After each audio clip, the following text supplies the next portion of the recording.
എല്ലാവർക്കും മോളിവുഡിൻ്റെ പുതിയൊരു വീഡിയോയിലേക്ക് സ്വാഗതം. ഇതാ വീണ്ടും ത്രില്ലറുമായി വിനീത് ശ്രീനിവാസൻ. പുതിയ സിനിമാ ന്യൂസുകൾക്കും OTT റിലീസുകൾക്കും ഈ ചാനൽ സബ്സ്ക്രൈബ് ചെയ്യുക.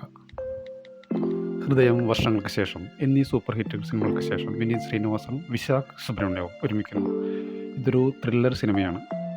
മേരിലാൻഡ് സ്റ്റുഡിയോസിൻ്റെ ബാനറിൽ വിശാഖ് സുബ്രഹ്മണ്യവും വിനീത് ശ്രീനിവാസൻ്റെ ഹാബിറ്റ് ഓഫ് ലൈഫും ചേർന്നാണ് ഈ സിനിമ നിർമ്മിക്കുന്നത്. ആനന്ദം, ഹെലൻ എന്നീ ചിത്രങ്ങൾക്ക് ശേഷമാണ് വിനീത് ശ്രീനിവാസൻ നിർമ്മാതാവിൻ്റെ കുപ്പായമണിയുന്നത്. വലിയ ബജറ്റിലൊരുങ്ങുന്ന ചിത്രത്തിൻ്റെ ഭൂരിഭാഗവും വിദേശത്താണ് ചിത്രീകരിച്ചത്. ജോർജിയ, റഷ്യ എന്നിവിടങ്ങളിലായിരുന്നു ഷൂട്ടിംഗ്. 2024 ഏപ്രിൽ മുതൽ ഒരു വർഷമെടുത്താണ് ലൊക്കേഷൻ കണ്ടെത്തി പ്രീ പ്രൊഡക്ഷൻസ് ജോലികൾ പൂർത്തിയാക്കിയത്. ഷിംല, ഛത്തീസ്ഗഡ് എന്നിവിടങ്ങളിൽ 5 ദിവസത്തെ ഷൂട്ടിംഗ് ഉണ്ടായിരുന്നു. ഒറ്റ ദിവസത്തെ ഷൂട്ടിംഗ് മാത്രമാണ് കേരളത്തിലെ കൊച്ചിയിൽ നടന്നത്. സെപ്റ്റംബർ 25 ചിത്രം തിയേറ്ററുകളിലെത്തും.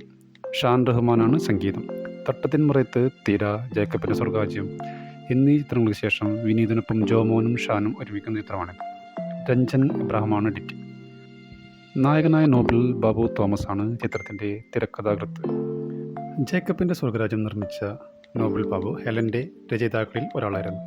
മനോജ് കെ ജയൻ, കലാഭവൻ ഷാജോൺ, ബാബുരാജ്, വിഷ്ണുജി വാര്യർ, ജോണി ആൻ്റണി എന്നിവരാണ് ചിത്രത്തിലെ മറ്റ് അഭിനേതാക്കൾ. ഇതുപോലുള്ള ലേറ്റസ്റ്റായ സിനിമാ ന്യൂസുകൾക്കും OTT അപ്ഡേറ്റുകൾക്കും ഈ ചാനൽ സബ്സ്ക്രൈബ് ചെയ്യുക.